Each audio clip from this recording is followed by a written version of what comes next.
আসসালামু আলাইকুম। আমি মোল্লা কাসমিম আহমেদ ফারহান। আমি কবুতর অনেক পছন্দ করি। তো আমার বাসা বনপাড়া থেকে ৫ কিলোমিটার ভিতরে। আমার এলাকার নাম মাঝগ্রাম। তো আমার কাছে বর্তমানে ৪০০ কিলোমিটার অবধি রেস করা কবুতর আছে।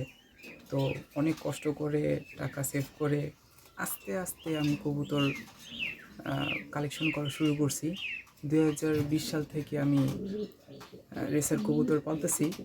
তবে ২০২৪-এর শুরু থেকে আমি রেস করা কিছু কবুতর আমি কালেকশন করছি, যেগুলো প্রায় ৪০০ কিলোমিটার অবধি রেস করা। এবং আস্তে আস্তে এখন আমার রেস করা কবুতর বেশ কয়েক জোড়ে আছে। এবং কিছু কবুতর আছে যাদের বাবা মা পিজন রেসিংয়ে অনেক ভালো রেজাল্ট করছে। কবুতর কিন্তু চাইলে স্টুডেন্টরা কিন্তু পালতে পারে। কবুতর পিছনে অত বেশি সময় দেওয়া লাগে না। যেরকম আমি ভার্সিটিতে যাওয়ার আগে কবুতরকে সকালে একবার খাবার দিয়ে যাই এবং ভার্সিটি থেকে আস্তে আস্তে বিকাল হয়ে যায়। তো বিকালবেলাও খাবার দিই এবং অনেক সময় দেখা গেছে যে আমি রাতের বেলাও খাবার দিই। এতে কোনো সমস্যা হয় না কবুতরের।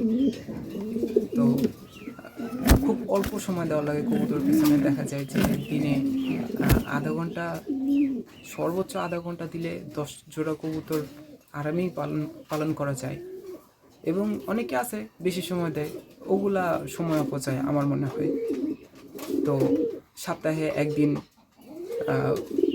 কবুতরের ঘর পরিষ্কার করা এবং প্রতিদিন সর্বোচ্চ আধা ঘন্টা কবুতরের জন্য কবুতর পিছনে দিলে যথেষ্ট।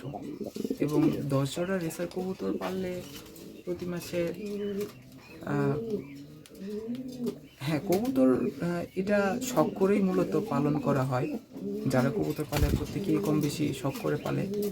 তবে রেসার কবুতর পাললে একটু ভালোভাবে যত্ন যদি করা যায়, ভালো খাবার দেওয়া যায়, মেডিসিন দেওয়া যায়, তো দেখা যায় যে কবুতর থেকে প্রতি মাসে কিছু একটা হাত খরচ বের করা পসিবল। এখন আমার ক্ষেত্রে একরকম, অন্যের ক্ষেত্রে আরেক রকম হতেও পারে। তবে হাত খরচের থেকে একটু বেশি ওঠা সম্ভব। আমি বললাম না অ্যামাউন্টটা, তবে একটা স্টুডেন্টের হাত খরচ যেরকমটা হয় স্বাভাবিকভাবে, তো সেরকম একটা অ্যামাউন্ট কবুতর থেকে বের করা আহামরি কোনো কিছু না। তবে আমার কিছু ট্রিক আছে যে আমি ভালো মূল্যে কবুতর সেল করি কীভাবে। এর একটা ট্রিক হলো, যখন নামাজ পড়ি তখন আল্লাহকে বলি, আল্লাহ কবুতরগুলো অনেক ভালো দামে বিক্রি করে দিও। তো দেখা যায় যে আল্লাহ ভালো দামে বিক্রি করে দেয়। তো সেই জন্য কয়েকটা কাজ করতে হয় আমার। রেসের কবুতরের অনেকগুলো গ্রুপ আছে, রেসার কবুতর পালন সহ বিভিন্ন কবুতরের নাম দিয়ে অনেক কবুতরের গ্রুপ আছে। ওই সমস্ত গ্রুপে আমি আমার কবুতরের ভিডিও আপলোড করি। তো দেখা যায় যে যারা নিতে চায় তারা আমার সাথে যোগাযোগ করে। দেখা যায় যে 20-30টা গ্রুপে ভিডিও আপলোড করলে মোটামুটি 3-4 হাজার মানুষ দেখে। তো 3-4 হাজার মানুষের মধ্যে দেখা যায় যে এরকম 10-12টা মানুষ পাওয়া যায় যারা আমার থেকে কবুতর নিতে আগ্রহী। তো 10টা মানুষের মধ্যে আবার এরকম 2-3 জন মানুষ থাকে যাদের মেন্টালিটি এরকম যে কবুতর আমার ভালো দরকার, ভালো মানের দরকার, এখন দাম যা হয় হোক, এরকম। তো দেখা যায় যে আমার কবুতরগুলো ভালো দামে বিক্রি হয়ে যায়।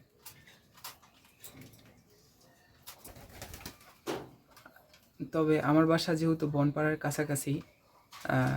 কাছাকাছি এরকম কোনো স্টুডেন্ট যদি চায় যে কবুতর পালন করবে, কিছু একটা অ্যামাউন্ট ইনকাম করতে চায় কবুতরের ফার্ম থেকে কবুতর পালন করে, তো আমি তাকে হেল্প করব। যেমন আমার থেকে কবুতর নিয়ে যাবে, আস্তে ধীরে টাকা দিল, এই সাপোর্টটা আমি দিতে পারবো।